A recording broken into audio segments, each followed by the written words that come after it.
తినడానికి తిండి లేని స్థాయి నుంచి తినడానికి సమయం లేని స్థాయికి వెళ్ళడం కాదు విజయం. అంటే మనం తింటూ మరొకరికి పెట్టే స్థాయికి ఎదగడమే విజయం.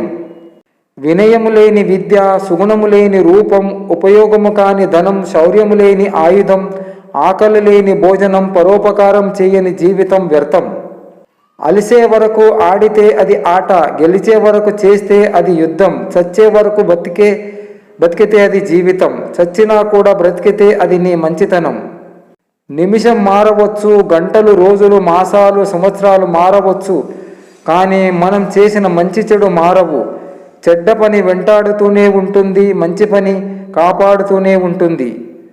నారు పోయకుండా నీరు పెట్టకుండా పెరిగేవి రెండే రెండు. ఒకటి పొలములో కలుపు, రెండవది మనిషిలో అహం.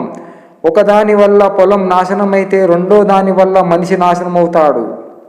జీవితంలో ఇవ్వడములో ఉన్న ఆనందం మనం ఇంకొకరి నుండి పొందడంలో ఉండదు. నీ పనిని ఎవరైనా తక్కువ చేసి మాట్లాడినప్పుడు మౌనంగా ఉండు.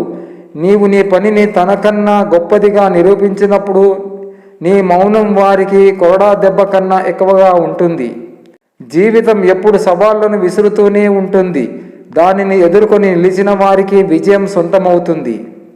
మనం రేపు బతుకుంటామో లేదో తెలియదు, కానీ అలారం పెట్టుకుని మరి పడుకుంటాం, అదే ఆశ. మౌనం అర్థము లేనిది కాదు, చేత కానిది అంతకన్నా కాదు. ఎన్నో జవాబులు దాగి ఉన్న ప్రళయం. కొందరికి ఇది అర్థం కాదు. వ్యర్థమంటే ఏమీ లేనప్పుడు, ఎవరు లేనప్పుడు ఎలా ఉన్నావో, వ్యక్తిత్వం అంటే ఏమీ లేనప్పుడు, ఎవరు లేనప్పుడు ఎలా ఉన్నావో, అన్నీ ఉన్నప్పుడు, అందరూ ఉన్నప్పుడు కూడా అలానే ఉండటం. గెలుపంటే అందరినీ తొక్కిపెట్టి పైకెదడం కాదు, అందరి మనసులు గెలుచుకోవడం. బంధం అంటే కలిమున్నప్పుడు కలిసి ఉండటం కాదు, కష్టాలున్నప్పుడు తోడుండటం. స్నేహం అంటే చెట్టాపట్టాలేసుకుని తిరగడం కాదు, చీకాకులు వచ్చినప్పుడు నేనున్నానని భరోసా ఇవ్వడం. ప్రేమంటే అందాన్ని ఆకర్షించడం కాదు, లోనున్న మనసు లోతుల్ని ఇష్టపడటం. వారసులంటే ఆస్తులని ప్రేమించే రక్త సంబంధీకులు కారు, విలువని ఆశయాలని నిలబెట్టేవారు. కష్టం విలువ తెలిసిన వారు ఎవరిని కష్టపెట్టరు, ఇష్టం విలువ తెలిసిన వారు ఎవరిని వదులుకోరు. అవసరాన్ని బట్టి మాట్లాడేవారు, ఆపదను బట్టి దగ్గరయ్యేవారు, తమ పరిస్థితిని బట్టి మన చుట్టూ తిరిగేవారు మనకి ఎప్పటికీ పనికిరారు. ఆనందం అంటే 10 ఊళ్ళు తిరగడం, 10,000 ఖర్చు పెట్టడం కాదు, మన అనుకునే వారితో 10 నిమిషాలు ప్రేమగా మాట్లాడడం, మన కోసం ఎదురు చూసే వారితో ప్రేమగా ఉండడం. అంతకంటే ఆనందం, సంతోషం ఏమున్నాయి చెప్పండి?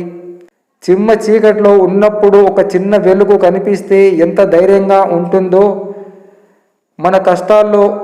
మనం కష్టాల్లో ఉన్నప్పుడు మనల్ని ఓదార్చే వ్యక్తి మనతో ఉంటే అంతే ధైర్యంగా ఉంటుంది. నా ఆత్మలా, నా నీడలా నాలోనే కలిసిపోయి నాకు తోడుగా నీవు ఉన్నావని నేను ఊహించగలనయ్యా.